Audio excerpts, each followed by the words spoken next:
ہم نے اپنے عقیدے کو خود پہچاننے کی کوشش نہیں کی ہے، ہم نے اپنے نظریات کو سمجھنے کی کوشش نہیں کی ہے، ہم نے اپنے بزرگوں کو پڑھا نہیں ہے، اپنے علماء کو جانا نہیں ہے۔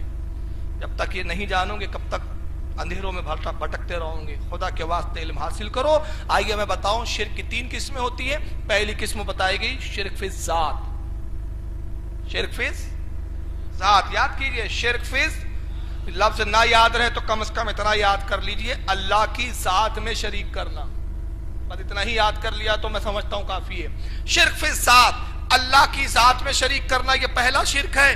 اور اس شرک کی تعریف میں علماء کیا فرماتے ہیں؟ عالم کے 2 مستقل خالق ماننا، یعنی 2 خدا ماننا، 2 ایک کے علاوہ زیادہ خداؤں کا تصور رکھنا، یہ شرک فی ذات کہلاتا ہے۔ اس کی میں تشریح کر چکا، جیسے مجوسی 2 خدا مانتے ہیں، خالق خیر، خالق شر۔ عیسائی 3 خدا مانتے ہیں، حضرت روح القدس کو خدا مانتے ہیں، نعوذ باللہ عیسیٰ علیہ السلام کو خدا کا بیٹا کہتے ہیں، اور ایک خدا کی ذات کو مانتے ہیں، 3 خداؤں کا تصور رکھتے ہیں۔ اور اسی طرح دوسرے جو مشرکین ہیں وہ کئی خداؤں کے قائل ہیں، یہودی 2 خداؤں کے قائل ہیں، غرض کے ایک سے زیادہ خدا واحد سے زیادہ خدا کے تصوروں کو اپنے ذہن و فکر میں بسا لینا، یہ کہلاتا ہے شرک فی ذات۔ اور دوسرا شرک آتا ہے شرک فی صفات، اللہ کی صفات میں شریک کرنا۔ اور وہ کیا ہے؟ خدا کے لیے بیٹا، بیٹی، اولاد تسلیم کرنا، خدا کے لیے بیٹا ماننا، خدا کے لیے بیٹی ماننا، خدا کی بیوی تسلیم کرنا۔ اور یہ کچھ قوموں کے عقیدے ہیں، کچھ کے تھے ختم ہو گئی، کچھ کے آج بھی ہیں، جیسے کہ یہودی عزیر علیہ السلام کو خدا کا بیٹا بنا دیا، عیسائی عیسیٰ علیہ السلام کو خدا کا بیٹا بنا دیا، نعوذ باللہ حضرت مریم کو عیسائیوں نے خدا کی بیوی سمجھ لیا۔ اور مشرکین نے کیا کیا؟ کہا جتنے جنات ہیں سب خدا کے بیٹے ہیں، جتنی جنیات ہیں، مادہ جنات ہیں، سب خدا کی بیٹیاں ہیں، اور جتنے فرشتے ہیں یہ سب خدا کی بیٹیاں اور بیٹے ہیں۔ فرشتوں کو خدا کا بیٹا اور بیٹی کہا، جناتوں کو خدا کا بیٹا اور بیٹی کہا، جنیوں کو خدا کی بیٹی مان لیا، اور نعوذ باللہ کہا کہ یہ جو ہمارے معبود ہے یہ خدا کے بیٹے اور بیٹیوں کے مسکن ہے، اس میں وہ بسیرا کرتے ہیں۔ گویا کہ انہوں نے شرک فی صفات بھی کیا۔ تیسرا شرک آتا ہے شرک فی الافعال، اللہ کے کاموں میں شریک کرنا۔ اللہ کے کاموں میں شریک کرنا مطلب یہ کہ یہ ماننا کہ اللہ کے کچھ مددگار، معاون و مددگار ہے، ان کی مدد کے بغیر خدا خدائی کے کام نہیں کر سکتا۔ نعوذ باللہ من ذالک، مشرکین کا عقیدہ یہ تھا کہ آسمان سے پانی برسانا رب کا کام ہے، اور اس پانی میں کو جب زمین میں جذب ہو جائے، زمین سے پودوں کو اگانا یہ ہمارے زمین کے خداؤں کا کام ہے۔ وہ کہتے تھے کہ ایک مرد اپنی بیوی سے قربت کرتا ہے، نطفہ مرد سے نکل کے عورت کے شکم میں داخل ہوا، یہ دونوں مرحلے تو آسمان کے خدا کے ہیں، پیٹ میں بچہ بنانا اور اس کو زمین پہ دنیا میں لے آنا یہ ہمارے زمین کے خداؤں کا کام ہے۔ دونوں کی جب تک پارٹنرشپ برابر برابر نہ چلے، نہ کوئی بچہ پیدا ہو سکتا ہے، نہ کوئی درخت ہو سکتا ہے، نہ درخت سے پھل اگائے جا سکتے، یہ ان کا عقیدہ تھا۔ انہوں نے خدا کا معاون و مددگار سمجھا، اور یہ تینوں شرک کا بیان قرآن نے واضح طور پر کیا۔ چنانچہ پارہ نمبر 7 ہے، سورہ انعام ہے، آیت نمبر 100 میں اللہ فرماتا ہے وَجَعَلُوا لِلَّهِ شُرَكَاءَ الْجِنَّ وَخَلَقَهُمْ وَخَرَقَ لَهُ بَنِينَ وَبَنَاتٍ بِغَيْرِ عِلْمٍ۔ اللہ فرماتا ہے کہ ان مشرکین نے بتوں کو اللہ کا شریک ٹھہرایا، اور حالانکہ اللہ نے ان بتوں کو پیدا کیا، ان پتھر کے معبودوں کو اللہ نہیں بنایا، ان لکڑیوں کو اللہ نہیں پیدا کیا، ان مٹی کے معبودوں کو جو بنایا انہوں نے، اس مٹی کا بھی خالق اللہ ہے، انہوں نے اللہ کا شریک ٹھہرایا ان بتوں کو، حالانکہ اللہ نے انہیں پیدا کیا۔ وَخَرَقَ لَهُ بَنِينَ وَبَنَاتٍ بِغَيْرِ عِلْمٍ، اور اللہ کے لیے بیٹے اور بیٹیاں گڑھ لیے، تاکہ خدا کے بیٹے اور بیٹیاں ہیں، یہ خدا کے بچے ہیں، خدا کی اولادیں ہیں۔ سبحانہ تعالی عما یصفون، اللہ فرماتا ہے پاک ہے وہ ذات ان عیبوں سے جو یہ مشرک اس پر لگاتے ہیں۔ اس آیت میں اللہ نے واضح طور پر شرک فی صفات کا ذکر کیا اور کہا کہ مشرکین میں پایا گیا کہ انہوں نے بتوں کو خدا کا بیٹا اور بیٹی قرار دے دیا۔ آئیے دوسرے شرک کا بھی ذکر قرآن عظیم کر رہا ہے، پارہ 19 سورہ شورى آیت 58 ہے۔ اللہ ارشاد فرماتا ہے تاللہ ان کننا لفی ضلال مبین،